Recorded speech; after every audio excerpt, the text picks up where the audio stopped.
Bonjour à tous et à toutes, j'espère que vous allez bien en ce vendredi matin. Qui dit vendredi dit dernière ligne droite. Pour ceux et celles qui travaillent, allez, courage jusqu'à ce soir. Une fois arrivé à ce soir, vous pourrez vous mettre bien comme il se doit. Autrement, pour ceux et celles qui sont en vacances, Halloween qui approche, matez des films d'horreur, allez-y à pleine balle. N'oubliez pas la plateforme Shadows pour cela. Autrement, bienvenue à vous dans cette nouvelle vidéo dans laquelle je vais vous donner mon retour sur un film qui est sorti le 1er octobre. Moi j'ai pu le voir là que cette semaine, mieux vaut tard que jamais.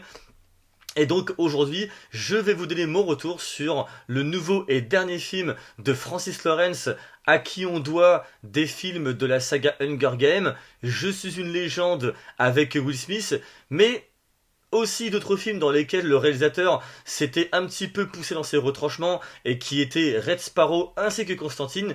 Et là, il va adapter à l'écran le premier bouquin de Stephen King sorti en 1976, Marche ou crève. Alors, pour ma part, je n'ai pas eu le bouquin, donc la punition est la même que d'habitude. Enfin, c'est pas vraiment une punition, me direz-vous, mais je ne ferai donc pas de comparatif entre le livre et le film. Est-ce que c'était mieux, est-ce que c'était pas mieux, et quelles ont été les prises de liberté ou pas de fait. Néanmoins, j'ai quand même appris que dans le film comparé au bouquin, la fin est complètement différente et que dans le film, eh bien, on va avoir affaire à 50 marcheurs et non pas 100 comme c'était présent dans le livre. Donc à présent, moi la première question qui se pose c'est est-ce que j'ai aimé ce film? Alors, la phrase que je vais dire n'est évidemment pas péjoratif, mais j'aurais envie de vous dire que j'ai trouvé que ce film était de bonne facture. Le réalisateur a fait son travail, mais pour moi ça s'arrête là. Et attention, après ce n'est que mon avis. Je sais qu'il y a des personnes qui ont beaucoup aimé, notamment dû à son casting, car effectivement dedans... Alors attendez, excusez-moi parce que j'ai oublié de mettre mon chargeur sur le Mac. Hop, pardon, désolé. Et donc, au casting, on va retrouver Cooper Hoffman, qui est donc le fils malheureusement du regretté Philip Seymour Hoffman. Mais on va également aussi retrouver David Johnson, qui avait joué dans le légendaire et incroyable Alien Romulus.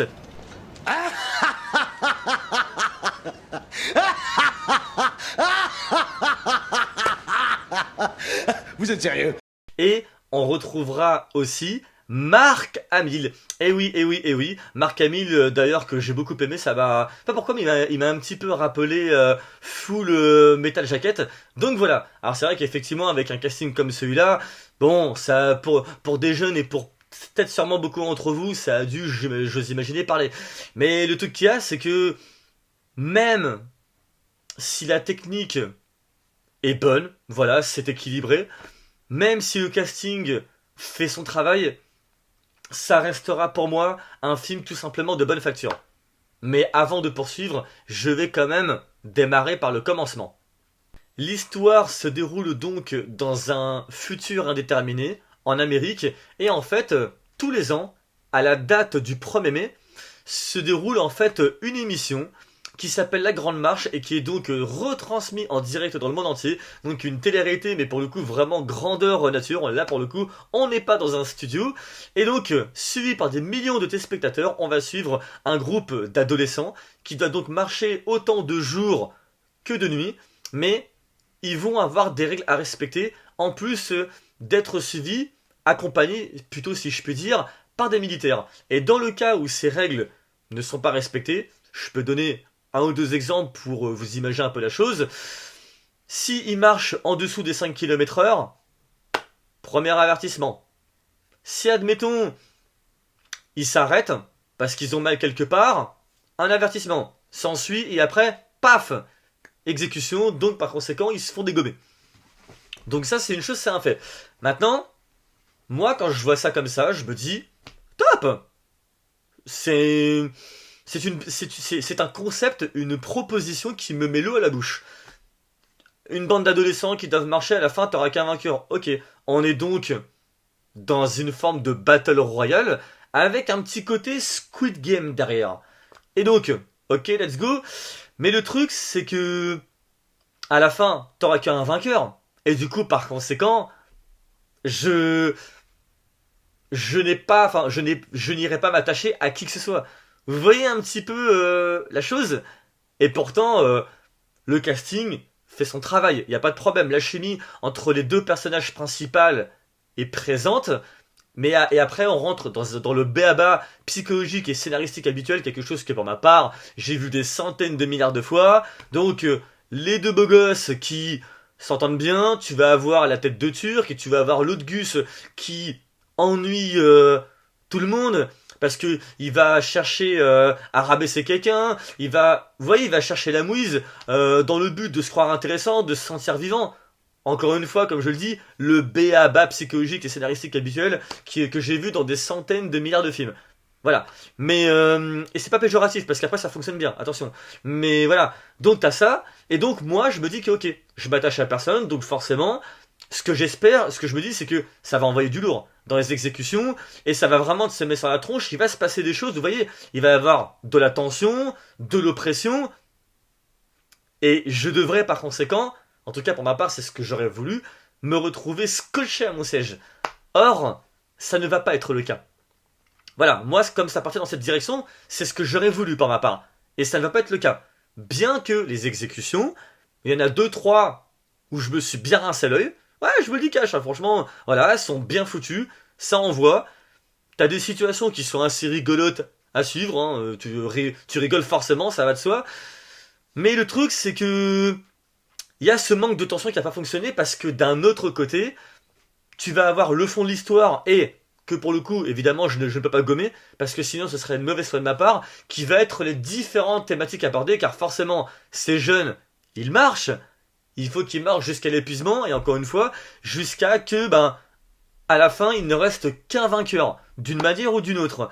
Et donc, qu'est-ce que font des marcheurs pour passer le temps, parce qu'ils ont que ça à faire? Eh bien, parler. Et donc, différentes thématiques vont être abordées, telles que la camaraderie, la fratrie, la famille, les principes, les valeurs, le background de chacun des personnages, l'horizon, chacun d'où ils viennent, leurs origines, leur point de vue vis-à-vis du gouvernement, et vice-versa. Enfin voilà, vous voyez, il y a tout un ensemble de thématiques qui va être abordé, par conséquent, dans cette histoire, qui est au final une dystopie. Hein. Et donc, quand tu me mets ça à côté, ok. Bon là, je me suis dit, ça fonctionne bien. Mais le truc qu'il y a, c'est que... Ouais, pour moi, je reste mi-figue, mi-raisin, parce que sur le fond, c'est très bon, ce qui est proposé, mais d'un point de vue divertissement, pour moi, c'est là où ça reste que de bonne facture, mais ça ne pousse pas. Après, peut-être que Francis Lawrence était arrivé encore une fois au bout de ses limites. Et après, ça c'est tout à son honneur.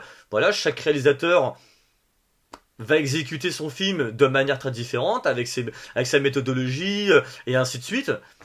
Ou alors, et ça c'est ce que je me demande des fois, mais si en fait plutôt il s'est pas retenu parce que c'est la boîte de production qui le lui a demandé.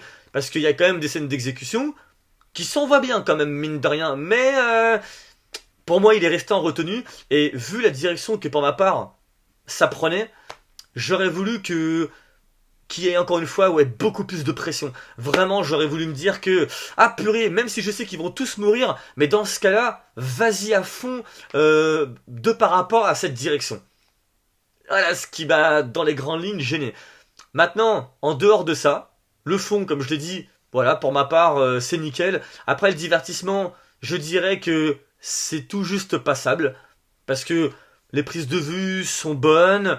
Francis Lawrence, avec sa caméra, il vient choper voilà, les corps qui vont transpirer, les regards qui vont être perdus, qui vont se plonger dans la folie, parce que tu marches, mais forcément t'es épuisé, et ton corps, du coup, va envoyer des signaux d'alerte, t'en as qui vont craquer mentalement. Il y a toute une panoplie, voilà, il y a tout un retour d'interprétation, autant physique que mentale, qui va s'exprimer. Et donc, pour le coup, voilà, ça fonctionne bien.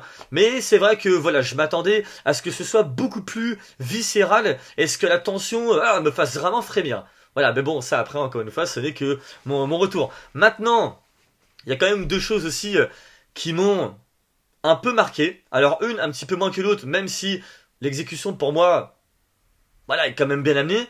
C'est que la première déjà, tu démarres avec un superbe plan qui te met directement dans le bain, ben, dans la veine de cette histoire que tu vas suivre. Et donc tu suis ben, cet adolescent accompagné de sa mère pour arriver donc au départ de cette course. Aïe aïe aïe aïe aïe aïe aïe aïe aïe aïe aïe. Cette scène, mais elle est d'une mièvrerie. Ah là là, c'est je t'aime, mais je t'aime encore plus. On rentre, mais dans une mièvrerie, je vous assure. Mais j'en pouvais plus. Ça en fait des tonnes, pas possible. Ça se dit 25 milliards de fois. Des je t'aime, ça pleure faussement. Aïe aïe aïe, ça m'a complètement fait sortir en fait du film.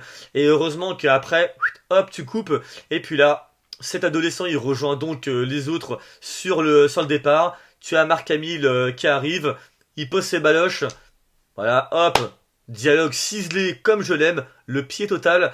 Ensuite, il tire avec son gun et là, tout le monde marche. C'est parti, let's go. Bon, voilà, ça c'est le premier point. Et le deuxième, c'est que, bah, au bout de... Arrivé à peu près, ouais, allez, 1 heure de film, je savais comment se terminerait le film en fait. Alors, non pas que je savais qu'il y aurait qu'un vainqueur, ça tu le sais dès le début. Mais sans avoir lu le bouquin, là, en tout cas de ce que j'ai vu, de cette prise de liberté, je savais déjà qui serait vainqueur et comment que la fin s'exécuterait. Moi, au bout d'1 heure, je voyais le panneau en mode bon bah voilà, John, on t'explique déjà. Bon bah d'accord, ok. Bah qu'est-ce que tu veux que je te dise? Comment veux-tu que je le prenne? Voilà. Donc, verdict pour ce film. Euh, Est-ce que je vous le conseillerais? Si vous voulez, regardez-le, ça, voilà. Je veux dire, la technique est globalement bonne. Le film dans l'ensemble, il fait son taf, voilà. C'est un film de bonne facture à regarder une fois, voilà, sur un petit dimanche après-midi, mais qui pour moi, rapidement vu, rapidement oublié. Voilà ce qu'il en est. À présent, vous, si vous avez vu le film, dites-moi en commentaire ce que vous en avez pensé. Et dites-moi également aussi si vous avez lu le bouquin. Est-ce que vous avez plus préféré le bouquin que le livre, ou voire même les deux? Voilà, dites-moi tout. Autrement, je vous souhaite à tous et à toutes un très bon week-end. Regardez des films d'horreur, c'est Halloween, donc allez-y à fond. N'hésitez pas à aller sur la plateforme Shadows qui propose une multitude autant qu'une variété de films, c'est super cool. Et en plus, c'est pas cher et la plateforme, elle est en plus française, donc ça fait super plaisir. Et sur ces bonnes paroles, on se retrouve pour une prochaine vidéo. Allez, portez-vous bien. Ciao.